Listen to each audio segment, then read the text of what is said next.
The Irish National Stud recently announced the retirement of their stalwart stallion, Invincible Spirit, and while his presence will be missed on their roster, they have recruited a new stallion who shares a lot of similarities with that of Invincible Spirit.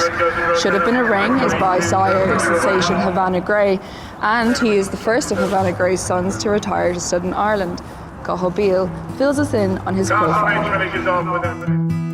Delighted, Elaine, to have Shouldvebeenaring, so new for 2025.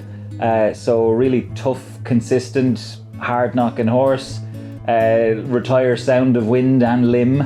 30 races, you know, he was a stakes winner at 2, stakes winner at 3, group winner at 4, and obviously he's by Havana Grey, who needs no introduction. Huge attraction to Shouldvebeenaring, like to be the first son of Havana Grey to retire to stud in Ireland. He's his highest prize money winner. I'd say his most consistent horse, you know, to train on at 3 and 4, having been a very, very good 2-year-old. And obviously Havana Grey has started from modest beginnings, you know, a little bit like Invincible Spirit, but like Kodiak, a bit like Acclamation. I think he's this type of horse, you know, a horse that's going to start off with, you know, with great value at €6,000, and hopefully, look, if he becomes half as good as those guys, we'll be very happy. I think it's really important, you know, and it's probably often overlooked just how important soundness is. You know, everybody knows when we get to the foal sales and the yearling sales that we have to jump through a lot of hoops to get to sell our foals. So if they look like him and they act like him, which is always the hope, people are going to be in good shape, because he's a beautiful physical. He stands 15.3, you know, he's slightly bigger than his dad. Beautiful mover. He's got his same sort of shape and movement, you know, so he's a very similar horse in that way, but just a little bit bigger. And as I say, yeah, soundness and durability is sort of overlooked maybe in the modern world, but it's really important, and we're in this for the long haul. You know, it's important to sell foals very well and sell yearlings very well in a couple of years' time. We've been delighted with the response to him.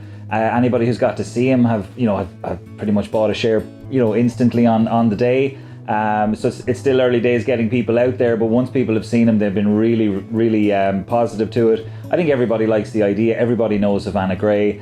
Everybody understands the type of horse he is. Everybody remembers him on the track. They know what he's done. They know just how fast he was, you know, repeated over 6 furlongs and 7 furlongs.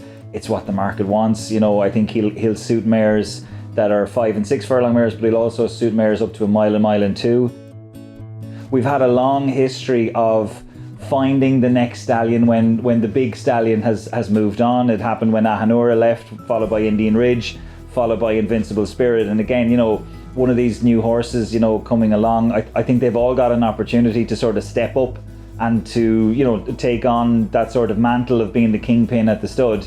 And look, we obviously hope it Shouldvebeenaring, in that he's going to have a very similar profile to Invincible Spirit. He was beaten a short head in the Haydock Sprint Cup, the same race that Invincible Spirit won. He improved from 2 to 3 to 4. He was fast, he's a 6 furlong horse, and he was by a proven speed horse, Green Desert in Invincible Spirit's case, and Havana Grey now in Shouldvebeenaring's case. So I think there's a lot of similarities there.